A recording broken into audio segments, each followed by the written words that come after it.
مسلم league نون کا جو اب صفایا ہونے والے الیکشنوں میں بالکل جن کے 10% بھی نہیں رہے گی. کورونا کی وجہ سے بڑے سے مسئلے مسائل ہوئے ہیں. مہنگائی کو دیکھ لو, جو اس نے بات کہی تھی میں کرپٹ مافیا کو پکڑوں گا, وہی وزیر اعظم 2023 میں انشاءاللہ بن رہے ہیں. جن لوگوں کو ضرورت ہے وہ اپلائی کرتے ہیں تو ان کو قرضہ ضرور ملتا ہے. ناظرین, عظیم و شان ٹی وی کی طرف سے حکومت کی 3 سالہ کارکردگی کو مد نظر رکھتے ہوئے ہم جو پاکستان تحریک انصاف کے سینئر رہنما ہیں, ہم ان سے تاثرات لے رہے ہیں. آج ہم ملتان کے ایک اہم رہنما حاجی رانا فاروق صاحب جو کہ اس علاقے کے چیئرمین بھی ہیں پی ٹی آئی کے, ہم ان کی خدمت میں حاضر ہوئے ہیں.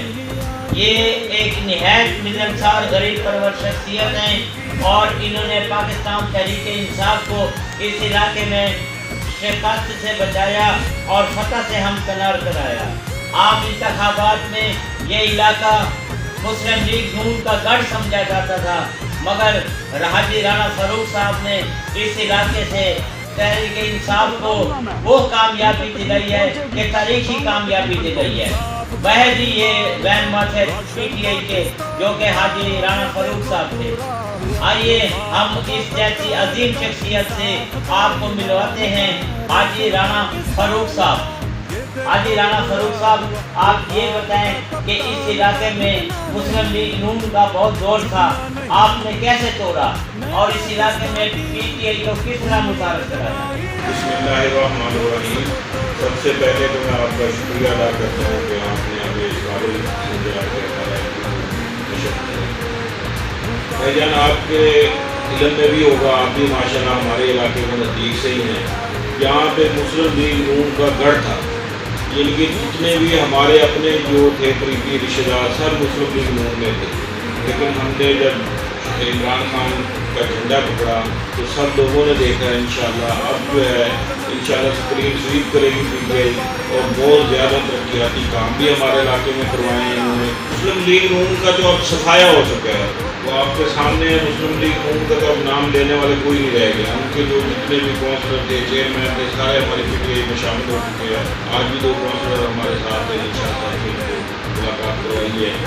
انشاءاللہ آنے والے الیکشنوں میں بالکل جن کے 10% بھی نہیں رہے گی انشاءاللہ پی ٹی آئی نے بہت زیادہ ان کے. رانا صاحب, حکومت کی 3 سالہ کارکردگی میں آپ کیا فرماتے ہیں کہ یہاں پر غریب لوگوں کو ملازمتیں دی جا رہی ہیں, جو غریب ہیں ان کو کاروبار کے لیے کیا سہولیات دی جا رہی ہیں؟ 3 سالہ کارکردگی آپ کے سامنے ہے. پہلے تو یہ کورونا کی وجہ سے بڑے مسئلے مسائل ہوئے ہیں, مہنگائی وغیرہ, ورنہ دوسرے ملکوں سے موازنہ کرے تو ہمارے ملک کی مہنگائی بھی اتنی زیادہ نہیں ہے صحیح مسئلہ, لیکن اس کے بعد گورنمنٹ کے کام بہت اچھے کیے ہیں. اور عمران خان کو دیکھ لو, جو اس نے بات کہی تھی میں کرپٹ مافیا کو پکڑوں گا, وہ پکڑ کے دکھائے ہیں. دیکھ لو آج تک آپ لوگوں کے سامنے ہیں.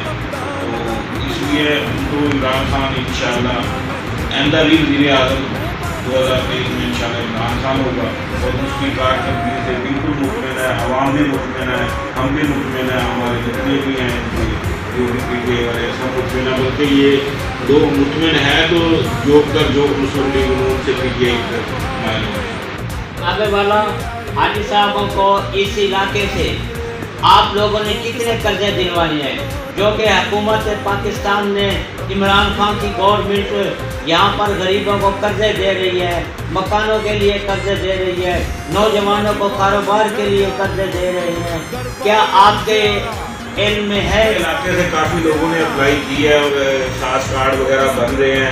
جن لوگوں کو ضرورت ہے وہ اپلائی کرتے ہیں تو ان کو قرضہ ضرور ملتا ہے. جیسے جیسے وہ کارڈ پہ پورا اترتے ہیں, جیسے جیسے کسی کو احساس کارڈ مل رہا ہے, کسی کو صحت کارڈ مل رہا ہے, کسی کو قرضے مل رہے ہیں, نوجوانوں کو مل رہے ہیں, تو بیماری کے لیے جس چیز کے ان کے حق بنتا ہے ان کو ان کا حق مل رہا ہے. رانا صاحب, کیا آپ نیکسٹ الیکشن میں پی ٹی آئی کی طرف سے ایم پی اے کے امیدوار ہیں؟ یہ تو اب میں تو کچھ نہیں کہہ سکتا, یہ تو پارٹی نے کہنا جو بھی ہے تو اس قابل سمجھیں گے. ہمارا طرف سے تو رانا جوان صاحب ہے, تو اگر وہ اس قابل سمجھیں گے آپ کہیں اور سے یا آپ نے کہیں سے کریں گے تو انشاءاللہ پیچھے نہیں ہٹیں گے. جیسے ہوگا